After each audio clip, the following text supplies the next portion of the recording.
Assalamualaikum warahmatullahi wabarakatuh. Perkenalkan, nama saya Caesar Asurusi Priambodo nomor 10619024. Saya dari Prodi S1 Kedokteran Gigi.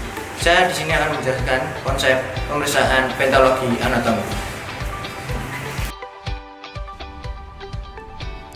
Baik, saya jelaskan tentang konsep dasar pemeriksaan patologi anatomi. Patologi anatomi adalah ilmu yang mempelajari tentang penyakit yang disebabkan oleh karena ada perubahan struktur dan fungsi sel dan jaringan tubuh. Patologi mempunyai tujuan utama, yaitu mengidentifikasi penyebab sebuah penyakit sehingga akan memberikan petunjuk pada program pencegahan, pengobatan, dan perawatan terhadap penyakit yang diderita pasien. Adapun jenis pemeriksaan yang dilakukan dalam patologi anatomi terdiri pemeriksaan 1. Histopatologi. Bagian dari ilmu patologi anatomi yang mempelajari dan mendiagnosa penyakit berdasarkan hasil pemeriksaan jaringan tubuh. Sebagai contoh yaitu pemeriksaan jaringan dengan cara biopsi sehingga diperoleh diagnosa definitif.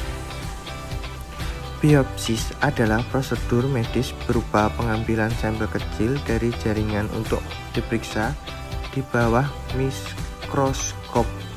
Biopsis dapat dilakukan dari hampir di seluruh tubuh termasuk hati, sumsum, tulang, kulit, dan ginjal, serta paru.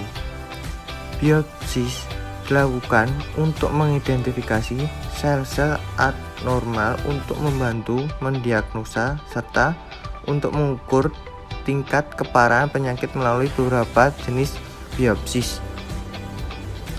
Yang berikutnya yaitu yang nomor 2, sitopatologi. Bagian ilmu patologi anatomi yang mempelajari dan mendiagnosa penyakit berdasarkan hasil pemeriksaan sel tubuh yang didapat atau diambil. Sebagai contoh adalah pemeriksaan sel neoplasma untuk mengetahui tipe sel yang termasuk ganas atau jinak. Perubahan sel yang diamati melalui mikroskop memberikan pengetahuan tentang penyakit yang terjadi pada seseorang. Perubahan tersebut dapat menyebabkan kelainan struktur dan gangguan fungsi tubuh yang berwujud penyakit. Berikut contoh perubahan tersebut dapat menyebabkan kelainan struktur dan gangguan fungsi tubuh yang berwujud penyakit. 1. Sebagai contoh yaitu sel hepar yang mengalami infeksi virus hepatitis, maka sel dan jaringan hepar akan mengalami perubahan. Susunan hepatoselular menjadi kacau serta nampak mengalami edema.